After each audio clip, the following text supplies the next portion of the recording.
How to fix iMessage photos not loading. Let's get started. For that, first of all, check your internet connection. You can open up your control center and make sure your Wi-Fi or mobile data is working properly. You can even turn on airplane mode for 10 seconds and then turn it off again. After that, update your apps and iPhone software. Open up the App Store.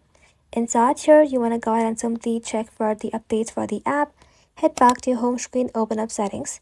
Tap on General, tap on Software Update, and make sure that your iPhone is updated. After that, inside here, you want to simply scroll down, tap on Apps. Inside App, search for Messages. Tap onto it. Scroll below. Inside here, make sure iMessage is turned on.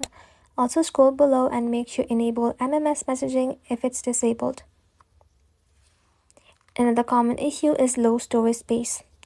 Inside here, you want to head over to General. You simply want to go ahead and simply tap on iPhone storage. Inside here, delete unused apps, photos, and videos to free up space. After trying these, reopen Message app and then check if your photos and attachment are loading again. Thank you all for watching. If this video was helpful, consider subscribing to our channel and liking this video.